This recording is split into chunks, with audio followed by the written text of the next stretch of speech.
We're back, the Golf Insiders, bringing you an extraordinary show tonight, going inside the mind of a PGA Tour champion and his team, because it's all about team now when you're out on tour. You know what, Mary? It's about your swing coach, it's about your sports psychologist, it's about your fitness guru, but the most key guy is the guy carrying your bag, your caddy, and we have on the line Kip Harvey, Brian Gay's caddy. Kip, are you there? I'm here. All right, my man. Hey, Kip Hanley, you already threw me under the bus, Holly. Just like a caddy, you get no respect. Hey, you know, that's just wrong, with a name like Gay with 9 letters, I never can get names right. I am so sorry. No big deal. At least you got my first name right. Usually people miss that one.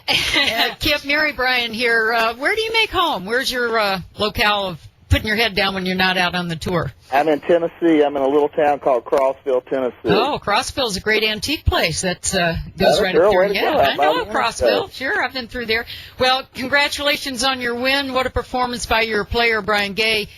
Tell us a little bit about your round on Sunday when he shot 64. It's pretty amazing.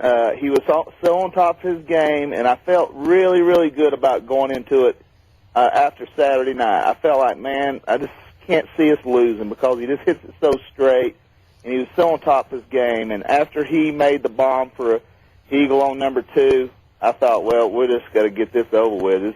This is all over but the crime part, and it was. And now, how do you guys work together? What does he expect of you, or how do you help him under stressful situations?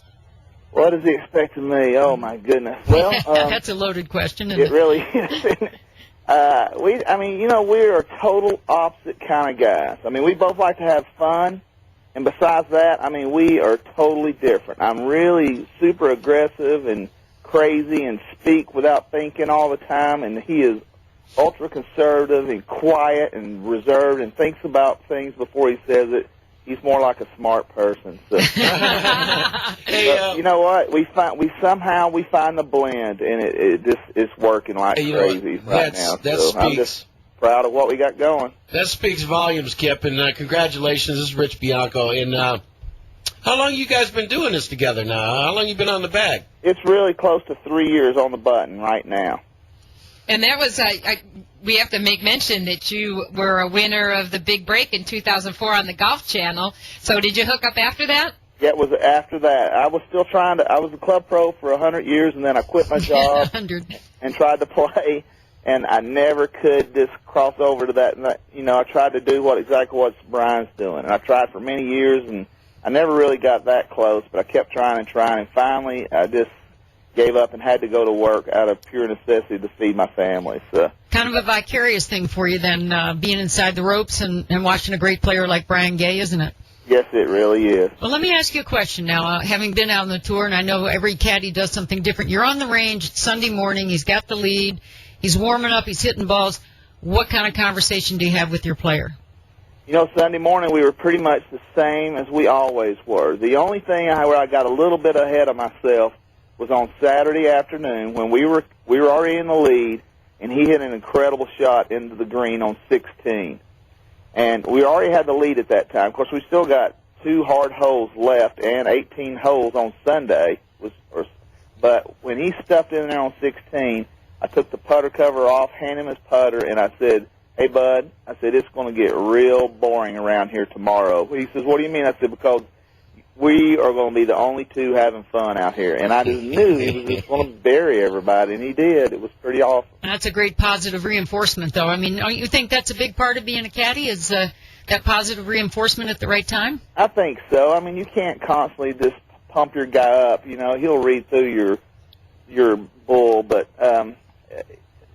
Brian is, I don't know how to describe it. He's just now realizing what kind of a player he is. And I've said it to all my friends, when his mind reaches his game, it's going to be on, and we're starting to see it right now. He's knocked down so many barriers in the last year that now he knows. He doesn't have to think, well, can I, or might I, or am I able to? He knows he can now. So I think it's just going to keep growing. You could see that in his confidence. When he made that putt on 2 for the eagle, you could see the confidence in this guy, and he had it on cruise control. And I might add that you did a good job on the bag, keeping him in line. Don't look at that scoreboard. That's an awesome relationship right there. That's as good as it gets.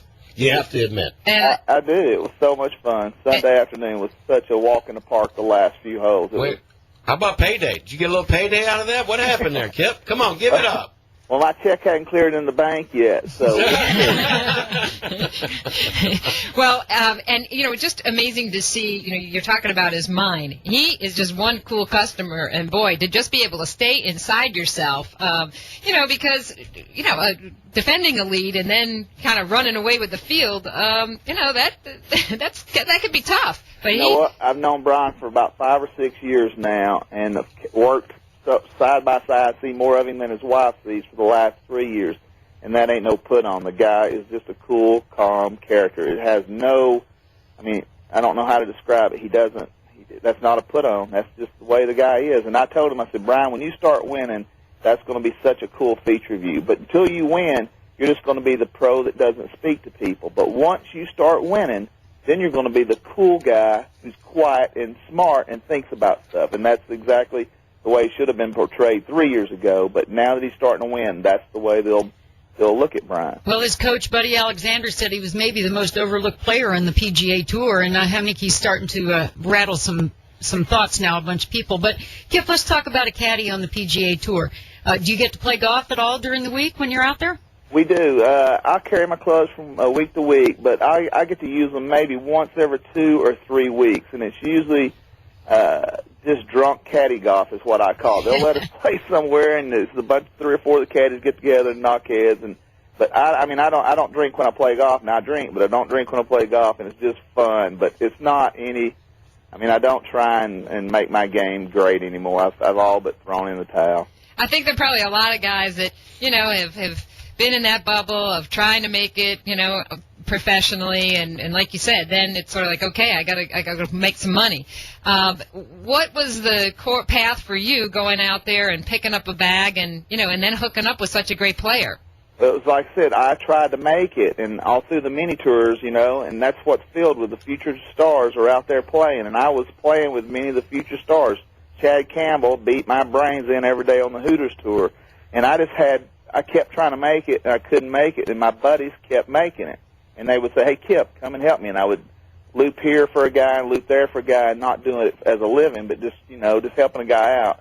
And then I thought, well, I think I could be pretty good at this. I'm going to go try it full time because I'm just too broke, and I'm not making it. So that's the way it turned out. And like you say, there's 20 or 30 guys out there on tour that have great playing records that are caddying and carrying bags that never made it.